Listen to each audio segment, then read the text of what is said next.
for one of our centerpieces and, of course, stick her elbow in the cake. She eyed my supplies. They say blood is thicker than water, but she'd be disowned if she were my aunt. I grinned. So where is my injured baby? Avery motioned to the back corner, where the three-tiered cake drooped. It sat on a pearl-white stand. The smooth Swiss buttercream was decorated with a Corneli lace design that had taken me 2 hours and multiple hand cramps to perfect. The flavors inside were some of my favorites. Meyer lemon with fresh lemon curd filling, coconut with tart raspberry jam filling, and white chocolate with crushed cherry preserve filling. All in all, a masterpiece.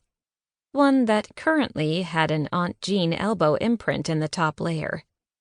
I held back the tears. It's okay. I can fix this. I wasn't sure if I was trying to reassure myself or Avery. You can? Really? The pleading in her voice was doing nothing for my confidence. Of course. At least, I think so. I fiddled with the pearls in my ears, a nervous twitch I'd never been able to get rid of. Of course I could fix this. I had to. If I wanted to ever be a big-name cake designer, I had to come through on emergencies like this. Avery's headset beeped. You're where? Yeah, give me a second, she said into the mouthpiece, then touched me on the shoulder. I've got to help set up for photos. You okay here? Yes, I'm fine. I gave her what I hoped was a reassuring smile as she left.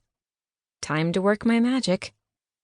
I laid out a clean towel, on which I placed my array of offset spatulas, largest to smallest. Next, I pulled out my emergency Tupperware of Swiss buttercream, a fresh pastry bag, and a 1A round tip. Last, I grabbed my biggest essential, unscented hand sanitizer. Are you performing surgery over here? The deep voice came from directly behind me. Spinning on my heel, I came face to face with... Wow. How had this Greek god made his way into the kitchen? He bit his lower lip, failing at holding back a smile. His eyes were a bright green, like fresh-cut grass on a summer day, and there was a smattering of freckles across the bridge of his rather tanned nose and cheeks. And his hair, it wasn't red, more like the color of burnt copper. A very attractive copper that I felt a sudden urge to run my hand through. What? The crooked smile faltered as he repeated his question. I asked if you were performing surgery. When I still didn't respond, he motioned behind me with his hand. It was a joke. I just noticed how you had all your tools lined up like a surgeon. I glanced at my towel of knives and spatulas and let out a tittering giggle any 8-year-old would have been proud of. I guess you're right. It does look like something's about to go down. I gestured toward the pastry, trying to distract him from my social ineptitude. I'm trying to repair the cake for tonight. It had a little run-in with one of the guests, but you should see the other guy. He let out a loud laugh, one of those kind that seem to start deep within before bubbling up. I bet it was a good fight. So, how are you going to fix this mess? Just watch, I said.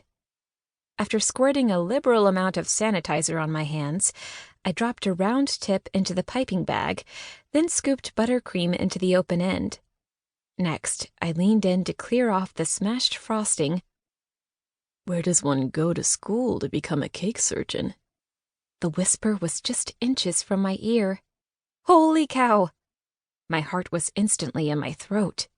I put a hand over my chest to verify that it had returned to its original place. Whoa, sorry. Mr. Beautiful Green Eyes held up his hands, his eyes crinkling. I didn't want to break your concentration. Clearly I failed. Clearly. I glanced over at him and noticed the hint of a 5 o'clock shadow on his jawline. A very attractive 5 o'clock shadow, encasing a smile that seemed to never drop from his lips.